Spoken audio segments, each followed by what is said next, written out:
मध्य प्रदेश के इंदौर में आवारा कुत्तों को पकड़ने और उनकी नसबंदी के लिए बड़े पैमाने पर अभियान चलाया गया है।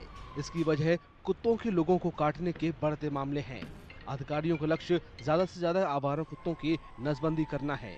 वे पशु कल्याण एनजीओ के साथ मिलकर सभी सावधानी बरतते हुए इस काम में जुटे हैं। शहर में स्ट्रीट डॉग्स की समस्या को लेकर एक बड़ा अभियान हमने बनाकर काम शुरू किया है।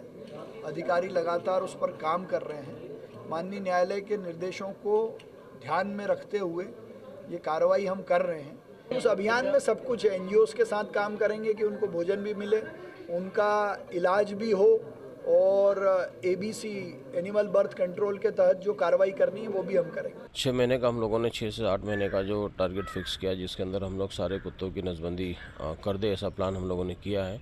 और इसी के तहत जो अभी 30 से 35 के करीब जो नसबंदी होती थी, उसको हम लोग स्पीड अप कर रहे हैं, बढ़ा रहे हैं उसको, और करीब करीब 90 के आसपास हम लोग उसका टारगेट लेके जाएंगे पर डे के हिसाब से। और जितने बचे हैं अभी, चूँकि मैक्सिमम डॉग्स की हम लोगों ने नसबंदी कर दी है, और जो बचे हैं उसको भी हम लोग ये जो 6 महीने का जो टाइम पीरियड दिया है, इसके अंदर हम लोग इसको कंप्लीट करने का प्रयास करेंगे। लगातार 7 साल से राष्ट्रीय स्वच्छता सर्वेक्षण में पहले नंबर पर रहने वाले इंदौर में अब स्वच्छता में सुधार का साइड इफेक्ट भी देखने को मिल रहा है। कई लोगों का मानना है कि सफाई व्यवस्था में सुधार के कारण आवारा कुत्तों के लिए भोजन के स्रोत कम हो गए हैं। इससे उनका बर्ताव ज्यादा हिंसक हो गया है। ज्यादातर लोग कुत्तों की नसबंदी के लिए बड़े पैमाने पर चलाए जा रहे अभियान को सही बता रहे हैं। हालांकि कई पशु प्रेमी इस प्रक्रिया के बाद जानवरों की सेहत को लेकर चिंतित भी दिखते हैं। फीडिंग नहीं होगी ना तो और फिरोशियस होंगे, तो फीडिंग होना इनका बहुत ज़रूरी है, स्टरलाइजेशन ज़रूरी है, वैक्सीनेशन ज़रूरी है।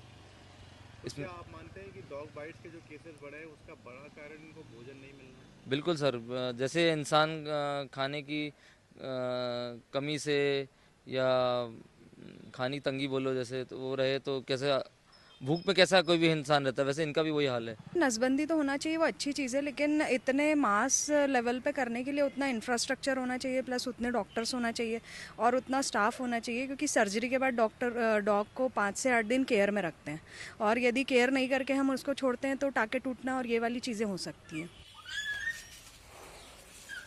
कुत्ता पकड़ने वालों और पशु चिकित्सकों के लिए सबसे बड़ी चुनौती संकरी गलियों से आवारा कुत्तों को पकड़ना है। हालांकि इन टीमों से जुड़े लोगों का कहना है कि वे इन चुनौतियों के लिए तैयार रहते हैं। तो ये चुनौती आती है पकड़ने के लिए, मतलब हम तैयार हैं, और मतलब जितने भी कैचर हैं अपने लोग सभी मतलब तैयार हैं।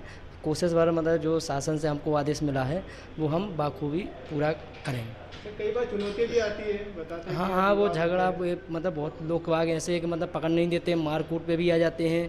तो उसमें अपन निगम में मतलब अपना मतलब बताते हैं कि सर ऐसी ऐसी प्रॉब्लम है, तो वहाँ से हमको थोड़ा हेल्प मिलती है। एक गली से 1 या 2 श्वान से ज़्यादा पकड़ नहीं पाते हैं, बाकी सब श्वान भग जाते हैं आवाज़ सुनकर।